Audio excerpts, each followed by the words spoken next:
കണ്ണൂർ ജില്ലയിലെ മാടായി ഗ്രാമപഞ്ചായത്തിൽ സ്ഥിതി ചെയ്യുന്ന കുന്നിൻ പ്രദേശമാണ് മാടായിപ്പാറ. ഏകദേശം 600 ഏക്കറോളം പരന്നു കിടക്കുന്ന ഒരു സ്ഥലം പ്രകൃതി ഭംഗിയാലും ജൈവ വൈവിധ്യങ്ങളാലും സമ്പന്നമാണ്.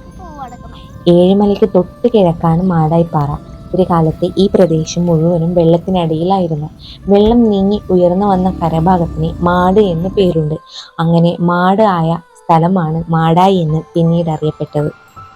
ഓണക്കാലത്ത് കാക്കപ്പൂവും കൃഷ്ണപ്പൂവും കണ്ണാന്തളിയും നിറഞ്ഞ് ഒരു നീല പരവതാനി പോലെ കാണപ്പെടുന്നു ഈ പ്രദേശം. അതുപോലെ തന്നെ അപൂർവം സസ്യജന്തുജാലങ്ങളുള്ള ഈ ഒരു കലവറയായ മാടായിപ്പാറയിൽ 38ഓളം ഇനം പുൽച്ചെടികളും അതുപോലെ 500ഓളം തരത്തിലുള്ള മറ്റു ചെടികളും വളരുന്നുണ്ട്. ഇതിൽ 24 ഇനം ഔഷധ ചെടികളാണുള്ളത്. അതുപോലെ തന്നെ അപൂർവങ്ങളായ 92 ഇനം ചിത്രശലഭങ്ങളും 175ഓളം പക്ഷികളും ഈ പ്രദേശത്ത് കാണപ്പെടുന്നു. കണ്ണൂർ ജില്ലയിലെ പ്രസിദ്ധ ആരാധന കേന്ദ്രങ്ങളായ മാടായിക്കാവ്, വടുകുന്ത ശിവക്ഷേത്രം ഇവിടെയാണ് സ്ഥിതി ചെയ്യുന്നത്. മാടായിപ്പാറയുടെ പടിഞ്ഞാറ് ഭാഗത്ത് ഏഴിമലയാണ്. ഏഴിമലയ്ക്ക് മുകളിലൂടെയുള്ള സൂര്യാസ്തമയം മാടായിപ്പാറയിലെ ഏറെ ആകർഷകമായ ഒരു കാഴ്ചയാണ്.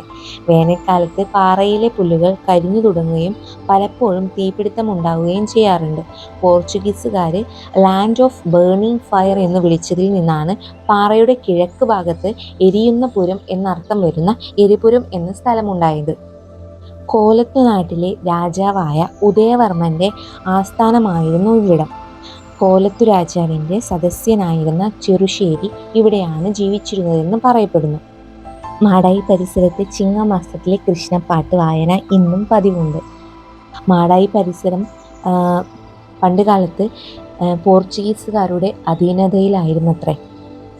അതുപോലെ തന്നെ ഏത് വേനലിലും വറ്റാത്ത കുളങ്ങൾ ഇവിടുത്തെ ഒരു പ്രത്യേകതയാണ്. പാറക്കുളം എന്നാണവ പൊതുവെ അറിയപ്പെടുന്നത്. പണ്ട് ജൂതർ പണിതതിനാൽ ഇതിന് ജൂതക്കുളമെന്നും അറിയപ്പെടുന്നു. മൺസൂണിൻ്റെ വരവോടെ പാറ നിറയെ വളർന്നു നിൽക്കുന്ന കാക്കപ്പൂച്ചെടി മാടായിപ്പാറയിൽ നീലവസന്തമൊരുക്കും. ആഗസ്റ്റ് അവസാനം വരെ മാടായിപ്പാറയെ നീലക്കടലാക്കി മാറ്റുന്ന അത്ഭുത ചെടിയാണിത്. ഇരപിടിയൻ സസ്യം കൂടിയാണ് കാക്കപ്പൂ. വിടർന്നു നിൽക്കുന്ന പൂക്കളുടെ മുകളിൽ വന്നിരിക്കുന്ന പ്രാണികളും കീടങ്ങളുമാണ് ഇവയുടെ ആഹാരം.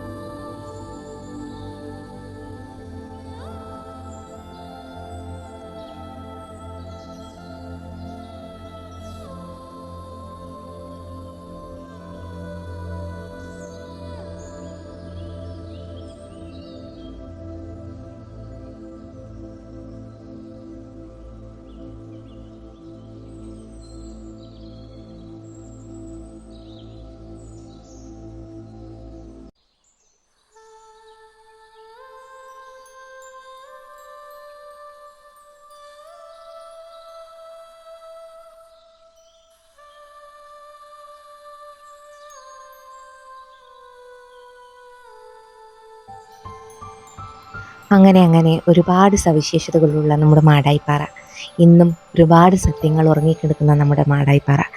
അപ്പോൾ എല്ലാവർക്കും വീഡിയോ ഇഷ്ടമായി എന്ന് വിചാരിക്കുന്നു. അപ്പോൾ അടുത്ത വീഡിയോ കാണുന്നവരെ എല്ലാവർക്കും നന്ദി. അപ്പോൾ വീഡിയോ ഇഷ്ടമായ ലൈക്ക് ചെയ്യാനും ഷെയർ ചെയ്യാനും മറക്കരുത്.